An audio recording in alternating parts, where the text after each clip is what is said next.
मध्य प्रदेश के दमोह में पुलिस पर हटा के द्वितीय अपर सत्र न्यायाधीश ने गंभीर आरोप लगाए हैं। जज ने जिला सत्र न्यायाधीश को इस संबंध में पत्र लिखा है। पत्र में उन्होंने आशंका जताई है कि भविष्य में उनके साथ कोई भी अप्रिय घटना हो सकती है। जज कांग्रेस नेता देवेंद्र चौरसिया हत्याकांड मामले में सुनवाई कर रहे हैं। देवेंद्र चौरसिया हत्याकांड मामले में सुप्रीम कोर्ट द्वारा हटा के द्वितीय अपर सत्र न्यायालय को आदेश दिया गया है कि संबंधित मामले में अभियुक्त की गिरफ्तारी कर कोर्ट में पेश किया जाए, जिसके अंतर्गत हटा एसडीओपी को संबंधित मामले में अभियुक्तों की गिरफ्तारी को लेकर कोर्ट में अपना पक्ष प्रस्तुत करना था। अनुराग द्वारी की यह रिपोर्ट देखिए। क्या मध्य प्रदेश में न्यायाधीश तक सुरक्षित नहीं है? दमोह जिले के हटा की इस अदालत ने पुलिस प्रशासन को कटघरे में खड़ा कर दिया है। किसी और ने नहीं, अतिरिक्त सत्र न्यायाधीश ने पुलिस पर झूठे आरोप लगाने, अप्रिय घटना कराने की आशंका जताई है। एक मौजूदा न्यायाधीश को लिखना पड़ रहा है। हालांकि ये भी बात है कि पुलिस की तरफ से भी जो एसडीओपी हैं उन्होंने भी एक शिकायत दी है और उनका कहना है कि जो न्यायाधीश हैं उन्होंने उनको अपमानित किया है और उनके खिलाफ अपशब्दों का प्रयोग किया है। उनको कोर्ट रूम में बुलाकर कई घंटों तक खड़ा रखा गया। इस तरह की शिकायत उन्होंने भी की है।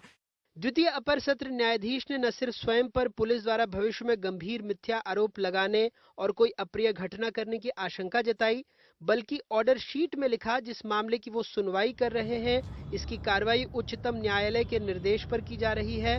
मगर अभियुक्त गण अत्यधिक प्रभावशाली और राजनीतिक होकर उनके खिलाफ माननीय जिला न्यायाधीश महोदय को आवेदन कर चुके हैं, जिसे जिला न्यायाधीश ने मिथ्या पाया और आवेदन निरस्त भी कर दिया।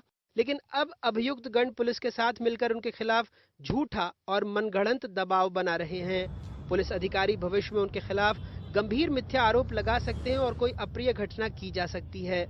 द्वितीय अपर सत्र न्यायाधीश ने इस प्रकरण को किसी अन्य न्यायालय में स्थानांतरित करने की अपेक्षा सत्र न्यायाधीश से की। इस ऑर्डर शीट में जो बातें लिखी हैं वो किसी भी व्यवस्था को शर्मसार कर दे। अदालत बीएसपी विधायक रामबाई, जिनके पति का नाम गोविंद सिंह है, वो कांग्रेस नेता देवेंद्र चौरसिया हत्याकांड के आरोपी हैं, उस मामले की सुनवाई कर रही है और उसी सुनवाई में उसने ये ऑर्डर शीट लिखी है। हालांकि जब पथरिया विधायक से इस संबंध में हमने सवाल पूछा तो वो मीडिया से ही प्रमाण मांगने लगी। कहा जज पर कोई दबाव नहीं चलता। जिसने लगाया उधर ही जाके पूछे। आपका कोई दबाव है? आप बताइए, किसी न्यायाधीश पे किसी का आज तक दबाव चलता है? है कोई ऐसा इस भारत में कि जो न्यायाधीशों के लिए दबा सके? न्यायाधीश बहुत बड़ी ईश्वर का दूसरा रूप माना जाता है और ऐसा कभी हुआ है इस संसार में, भारत में? बताइए आप। तो आपके पति पे क्यों इल्जाम लगा रहे हैं? मेरे पति पे काय का इल्जाम लगाया है? कोई प्रमाण आपके पास? सरकार कह रही है कांग्रेस के राज में अपराधी बेलगाम थे, उनके राज में सब सीखचों के पीछे होंगे। जहाँ तक सवाल है कानून का, तो वहाँ कानून सब जगह अपना काम कर रहा है, कहीं कोई किसी को प्रभावित नहीं कर रहा है। लेकिन सर वो ऑर्डर शीट में एसपी का, एडिशनल एसपी सबका नाम लिख रहे हैं कि इन लोगों की वजह से कभी मुझे फंसा सकते हैं, मेरे साथ कुछ अप्रिय हो सकता है। हमारे पास अभी तक ऑर्डर शीट आई नहीं है, पर आएगी तो जरूर संज्ञान लेंगे। बहुजन समाज पार्टी के विधायक रामबाई के पति गोविंद सिंह, विधायक जी के पति पर 17 से अधिक मामले दर्ज हैं। 2019 में फरारी में वो विधानसभा में टहलते नजर आए थे, लेकिन गिरफ्तारी के बजाय उन पर इनाम हटा दिया गया। 12 जुलाई 2019 को बीएसपी विधायक रामबाई विधानसभा में कांग्रेस नेता देवेंद्र चौरसिया की हत्या के आरोपी अपने रिश्तेदारों की गिरफ्तारी का मुद्दा उठाना चाहती थीं। स्पीकर ने इजाजत नहीं दी तो आंसू निकल पड़े। 18 जुलाई 2019 को हंसी खुशी अपने पति को विधानसभा घुमाने ले आई, जिनको कुछ दिनों पहले तक पुलिस फरार बता रही थी, जिन पर कांग्रेस नेता देवेंद्र चौरसिया की हत्या में 25,000 रुपए का इनाम था।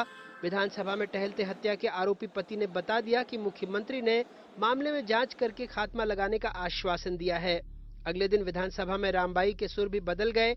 मीडिया से सवाल करने लगी कि उन्हें दमोह जाकर हत्या की कड़ियां ढूंढनी चाहिए। उस वक्त कांग्रेस ने कार्रवाई नहीं की क्योंकि सरकार को बचाना था। कांग्रेस के मंत्री तो क्लीन चिट दे रहे थे। 17 मामलों के आरोपी अपनी ही पार्टी के 2 नेताओं की हत्या का आरोप झेल रहे शख्स को। रामबाई ने दिया कि मेरे पति यहाँ से सैकड़ों किलोमीटर दूर थे, इस क्षेत्र में नहीं थे, जिसके पुख्ता प्रमाण, तमाम सारे सीसीटीवी फुटेज, तमाम सारी बातें उन्होंने जब पुलिस को दी, पुलिस ने इन्वेस्टिगेट करने के बाद नाम हटाया है। तब विपक्ष में बैठी बीजेपी ने क्या कहा था वो भी सुनिए। जिस प्रकार का संख्या बल है दोनों दलों में, अपोजिशन में और रूलिंग पार्टी में, एक एक विधायक का महत्व है और इस कारण से कुछ ऐसी बातें मानी जा रही हैं कि जो मैं मान के चलता हूं कि पहले कभी नहीं मानी गई।